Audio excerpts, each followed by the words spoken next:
अस्सलामुअलैकुम वरहमतुल्लाहि वबरकातुहू। ATR news में आप सभी का खैर मकदम है। आइए नजर डालते हैं आज की अहम खबर पर। एटीआर न्यूज़ को लाइक करें, शेयर करें और सब्सक्राइब करना ना भूलें।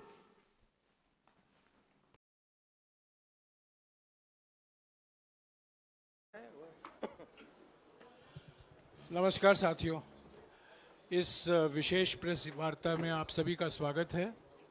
एक अत्यंत महत्वपूर्ण मुद्दे पर अभी राहुल जी आपको संबोधित करेंगे। Rahul ji. Are they going to put this stuff up here? Srivatsa? Are you putting this up here?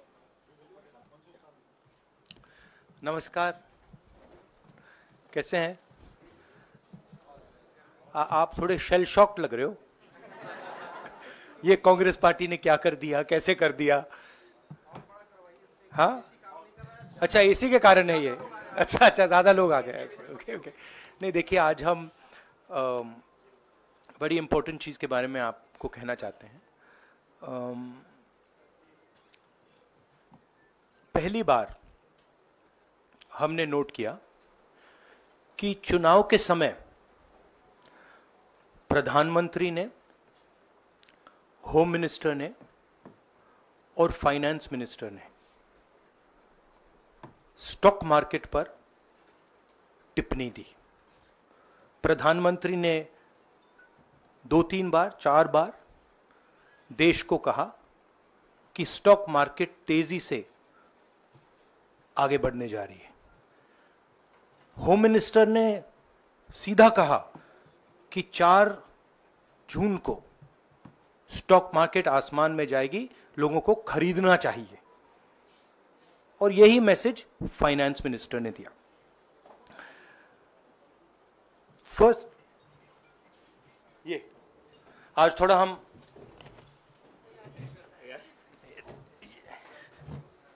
तो ये क्रोनोलॉजी है। अमित शाह कहते हैं बाय शेयर्स बिफोर 4 जून। 19 में नरेंद्र मोदी जी कहते हैं stock market will break records on June 4। फिर 28 मई को रिपीट करते हैं। 1 जून मीडिया झूठे एग्जिट पोल रिलीज करती है। बीजेपी का ऑफिशियल जो इंटरनल सर्वे था वो उनको 220 सीट दे रहा था। तो ये इंफॉर्मेशन बीजेपी के लीडर्स के पास था। इंटेलिजेंस एजेंसीज ने 200 और 220 के बीच में सरकार को बताया था कि उनकी सीट्स आ रही हैं। 3 जून को स्टॉक मार्केट सारे रिकॉर्ड तोड़ देता है और 4 जून को खटाक से स्टॉक मार्केट अंडरग्राउंड चला जाता है। अगला स्लाइड दिखाइए जरा। ये देखिए, 31 मई massive stock activity, more than double what was there on 30th, more than double what was there on 29, 28। ये अनोमली देखिए। ये कौन लोग हैं? ये वो लोग हैं जो जानते हैं कि कोई ना कोई घपला हो रहा है। हजारों करोड़ रुपए यहां पे इन्वेस्ट हुए हैं। फॉरेन इन्वेस्टर्स ने इन्वेस्ट किए हैं और उसके बाद 30 लाख करोड़ रुपए का लॉस होता है। किसका लॉस होता है? रिटेल इन्वेस्टर्स का लॉस होता है। तो ये जो आप देख रहे हैं, हिंदुस्तान की स्टॉक मार्केट की हिस्ट्री का सबसे बड़ा स्कैम है। और इसके बारे में हम कुछ सवाल पूछना चाहते हैं। पहला सवाल, why did PM and HM give specific investment advice to the 5 crore families investing in the stock market? Is it their job to give investment advice. Second, why both interviews were given to the same media house owned by the same business group, which is also under SEBI investigation for manipulating stock market. Third, what is the connection between the BJP, the fake exit pollsters, and the dubious foreign investors who invested one day before the exit polls were announced and made a huge profit at the cost of 5 crore families? We demand a JPC into this. We are absolutely convinced that this is a scam. Somebody has made thousands of crores of rupees at the cost of Indian retail investors, and the Prime Minister and the Home Minister have given an indication to buy. And this is a criminal act. So we demand today a joint parliamentary committee to investigate this. मैं हिंदी में बोल देता हूं, प्रधानमंत्री ने देश की जनता को इन्वेस्टमेंट एडवाइस क्यों दी और 5 करोड़ परिवारों को जो इन्वेस्ट करते हैं उनको प्रधानमंत्री ने, होम मिनिस्टर ने स्टॉक खरीदने का आदेश क्यों दिया? दूसरा, दोनों इंटरव्यूज जो किए गए थे वो अदानी जी के जो चैनल्स हैं उनको दिए गए थे, उन पर सेबी का इन्वेस्टिगेशन हो रहा है, तो उन चैनल्स का क्या रोल है? और बीजेपी के बीच में जो फेक एग्जिट पोलस्टर्स हैं और ये जो फॉरेन इन्वेस्टर्स हैं, इनके बीच में क्या कोई रिश्ता है? और अगर रिश्ता है तो क्या है? हम जेपीसी चाहते हैं, हम इन्वेस्टिगेशन चाहते हैं और देश इसकी सच्चाई जानना चाहता है। धन्यवाद। शुक्रिया राहुल जी। साथियों, अभी अभी राहुल जी ने आपको स्पष्ट तरीके से क्रोनोलॉजी समझ लिया है। बार बार गृह मंत्री कहते थे अब क्रोनोलॉजी समझिए। आज राहुल जी ने देश को क्रोनोलॉजी समझाया है। इसके ऊपर अगर आपके सवाल हैं तो एक एक करके आप पूछेगा, एक एक करके पूछेगा। I haven't said the chronology in English, so I'll say the chronology in English. 13th May 2024, the Home Minister says, buy shares before 4th of June. This is a clear indication to retail investors and others to buy stock. 19th May, for the first time, and then repeatedly until the 28th May, the Prime Minister says that the stock market is going to break records on 4th June. Finally, on 1st June, completely fictitious exit polls are released. These investors are given a completely wrong impression. And on the 3rd of June, as we all know, the stock market breaks all records and then crashes on the 4th of June. Whoever has made money as the stock market rose and also as the stock market crashed. And we are interested in having a joint parliamentary committee, a JPC, to investigate the role of the Prime Minister, the role of the Home Minister, role of BJP members, and also those people who have done these fake exit polls. And finally, we want to understand who are the people, these foreign investors, who did these trades. So we want an investigation for that. शुक्रिया राहुल जी। हाँ संजय। राहुल जी, इससे पहले भी आपने Adani issue पे JPC पिछली लोकसभा में मांग की थी, तो क्या आप चाहेंगे कि ये इशू और हिंडनबर्ग इशू दोनों कंबाइन हो और दोनों की जांच हो? ये जो इशू है, this is a broader issue than just the Adani issue. It is connected to the Adani issue, but this is a much broader issue. This is directly the Prime Minister of India, Home Minister, who are privy to data on actual election results, who have IB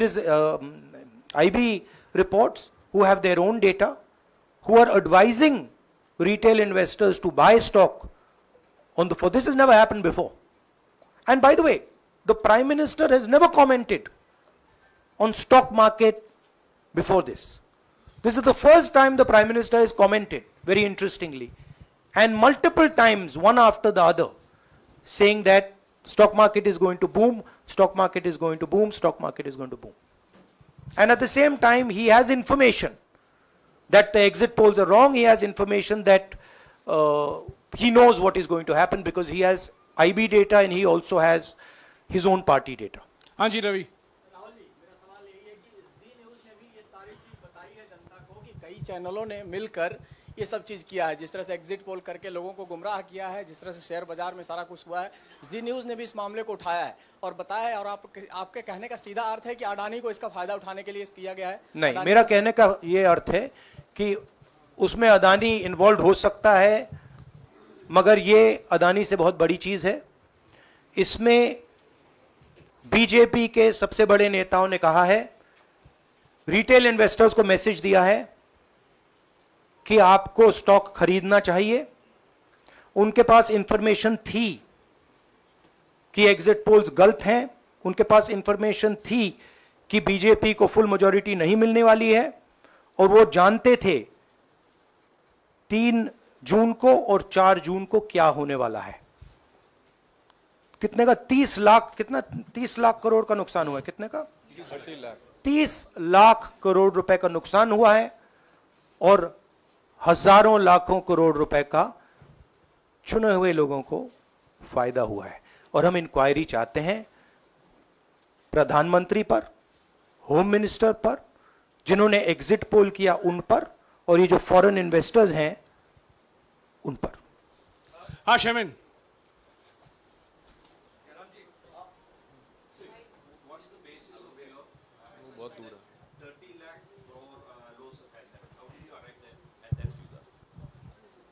Do you want to explain? This is based on the value, market value of all the companies the day before the results came, and the market value of the stock market of all the companies at the end of the day on results. हाँ संजीव, एक minute Sanjeev. Rahul ji, you've talked about, are you alleging the involvement of the Prime Minister and the Home Minister? Yes. And whose money is it? Yes, Are you saying that is it what their I am money? saying. I am saying that people very high up in the BJP have carried out this scam. I am saying they had partners who carried out these exit polls. We would like to know if these exit polls were actually carried out, if people were actually sent out. And we'd also like to know the methodology of these polls. We'd like to understand who these investors are. We have some sense of who these investors are. So we are not just speaking out of the air. We are confident that if an investigation is done, interesting things will be revealed. And we think the Prime Minister and Home Minister are directly involved in this. हाँ सिद्धार्थ। जांच होनी चाहिए जिनके share बहुत up गए, जिनके सबसे ज्यादा शेयर खरीदे गए और जिनके शेयर उसके बाद में बीच में बेचे भी गए, तो उन कंपनीज का भी को भी इस दायरे में आना चाहिए, आपको लगता है? हमारा कहना है कि यहाँ पे बड़ा क्लियर है कि स्कैम हुआ है। प्रधानमंत्री ने डायरेक्टली कहा है, होम मिनिस्टर ने डायरेक्टली कहा है, इंडिकेट किया है जनता को कि स्टॉक मार्केट ऊपर जाएगी। होम मिनिस्टर ने तो साफ कह दिया कि खरीदना चाहिए। और जब प्राइम मिनिस्टर और होम मिनिस्टर और फाइनेंस मिनिस्टर ऐसी बात करते हैं तो उसका रिएक्शन आता है, लोग उसको बिलीव करते हैं। तो बिल्कुल क्लियर है कि इन 3 लोगों ने कहा है। यह भी क्लियर है कि इनको मालूम था कि रिजल्ट 400 का नहीं है, 300 का भी नहीं है। तो ये हम पता लगाना चाहते हैं, उसमें आप जो कह रहे हो वो भी शामिल है। राहुल जी, ब्रह्म प्रकाश दुबे, इंडिया डेली लाइव से। मेरा सवाल ये है कि जो आपने बताया है इतना बड़ा स्कैम है, पहले भी आपने कई मामले उठाए हैं, जेपीसी की मांग पहले नहीं मांगी गई है, तो क्या आपने कहा ये आपराधिक मामला है, क्या कोर्ट में जाएंगे या पुलिस में शिकायत दर्ज करेंगे, क्योंकि आप कह रहे हैं बहुत बड़ा घोटाला है ये? नहीं भैया, मैंने अभी आपको बोला हम जेपीसी डिमांड कर रहे हैं, इन्वेस्टिगेशन डिमांड अगर नहीं मांगते तो पुलिस में, कोर्ट में जाएंगे? जो भी करना है करेंगे, बट हम आपको ये इन्फॉर्मेशन दे रहे हैं कि ये जो हुआ है ये नॉर्मल चीज नहीं है। इसमें प्रधानमंत्री ने इंडिकेशन दिया है, होम मिनिस्टर ने इंडिकेशन दिया है, फाइनेंस मिनिस्टर ने इंडिकेशन दिया है, अदानी जी के चैनल्स के थ्रू इंटरव्यूज किए हैं, और फाइनली लोगों ने इन्वेस्ट किया है, लोगों ने फाइनेंशियल एक्शन लिया है, कंपनीज ने शेयर खरीदे हैं। इसी विषय पर, एक मिनट, इसी विषय पर, इस स्टॉक मार्केट घोटाले पर ही हम सवाल ले रहे हैं। मौसमी, इसी विषय पर कीजिएगा बस। एक मिनट, आ रहा हूं यार, एक मिनट। राहुल जी, एक करके आ रहा हूं यार। राहुल जी, हम लोग ने पहले भी देखा है कि आप लोग ने कई बारी जब सेशन होता है तो सत्ता पक्ष और विपक्ष आमने सामने होता है, जेपीसी की मांग होती है और सेशन पे सेशन वॉश आउट हो जाते हैं और जनता का पैसा वेस्ट होता है। तो क्या आपको ये तो बीजेपी की लाइन है। तो क्या नहीं, मतलब जनता का पैसा के सेशन वाटर, आप ऐसी टी शर्ट ले लो ना एक, मैं आपको दे दूंगा, जरूरत नहीं है, उनका वो सिंबल दे दूंगा आपको, ये उनकी लाइन है। सवाल आपको पसंद नहीं आए वो अलग बात है, पर आपको किसी नहीं, की सवाल मुझे बहुत पसंद आ रहा है। इस तरह से उंगली उठाने की जरूरत नहीं है। आप चेक बहुत अच्छा लग रहा है, बोलिए। बीजेपी का बैच पहनने की आप जरूरत सवाल नहीं। पूछे ना, सवाल नहीं, आपको भी जयराम साहब ये बोलना चाहिए, सवाल गलत बात है। सवाल पूछे। मेरा बस ये सवाल था कि जेपीसी की मांग पे कई बारी कामकाज ठप हो जाता है, तो क्या आपको लगता है कोई और भी राह आप लोग सड़क की राह इख्तियार कर सकते हैं, क्योंकि ये आम आदमी का पैसा है? हम जनता को एक रियलिटी बता रहे हैं कि यहाँ पे क्लियरली एक स्कैम हुआ है। यहाँ पे प्राइम मिनिस्टर ने इंडिकेट किया है, यहाँ पे होम मिनिस्टर ने इंडिकेट किया है, यहाँ पे फाइनेंस मिनिस्टर ने इंडिकेट किया है। नॉर्मली बीजेपी की ये पोजीशन होती है कि जब भी हम कोई मुद्दा उठाते हैं तो हम पार्लियामेंट का टाइम वेस्ट कर रहे हैं। वही पोजीशन आपने अपनाई है, इसलिए मैंने आपसे कहा कि देखिए आप बीजेपी की पोजीशन ले रही हैं। रियलिटी ये है कि हम जेपीसी करवाएंगे। अब ऑपोजिशन में बहुत ज्यादा ताकत है, बहुत ज्यादा स्ट्रेंथ है, और पूरा जो पार्लियामेंट की सिचुएशन है वो बदल गई है। हाँ जैनेंद्र, राहुल जी, जेपीसी की मांग जो आपने की है वो तो पार्लियामेंट सेशन में होगी, लेकिन ये जो आम निवेशक हैं देश भर के जिनका 30 लाख करोड़ डूबा है, उनमें कर्नाटक के, तेलंगाना के, हिमाचल के भी लोग होंगे। तीनों राज्यों में आपकी सरकार है, क्या राज्य की जो जांच एजेंसी है उसके जरिए आप जो उन राज्यों के निवेशकों का कम से कम पैसा डूबा है, ये जो आप पूरे नेक्सस की बात आप कर रहे हैं, गुमराह करने की बात कर रहे हैं, क्या वहां से कोई कार्रवाई की उम्मीद कर सकते हैं? सोचा जा सकता है, बट ऐसी चीज के लिए शायद जेपीसी सही औजार होगा।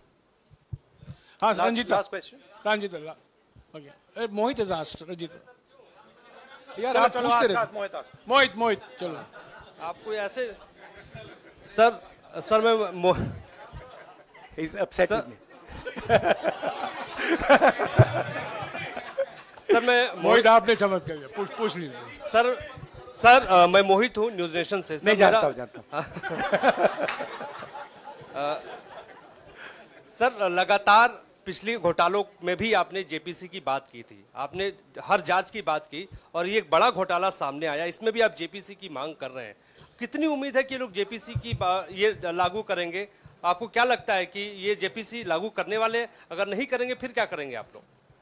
नहीं, हम प्रेशर लगाएंगे, डालेंगे, बट मुझे लगता है कि जो पहले राजनीतिक सिचुएशन थी, जिस इंप्यूनिटी के साथ प्रधानमंत्री पहले काम करते थे, मुझे लगता है वो अब खत्म हो गया है, तो दूसरा नतीजा आएगा। राहुल जी, ये आखिरी है क्या, और दो लेंगे? ये आखिरी है। नहीं, आखिरी हो गया, इन्होंने कह दिया आखिरी। ओके रंजीता।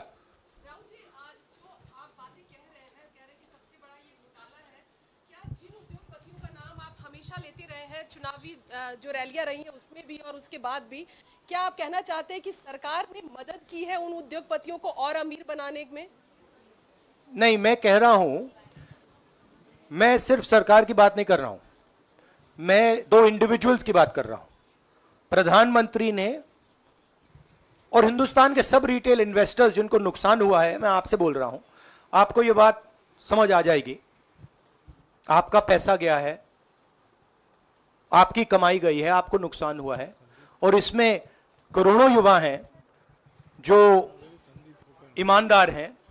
तो नरेंद्र मोदी जी ने, अमित शाह जी ने आपको मैसेज दिया कि 4 तारीख को स्टॉक मार्केट आसमान छुएगी, और आपने उन पर भरोसा किया।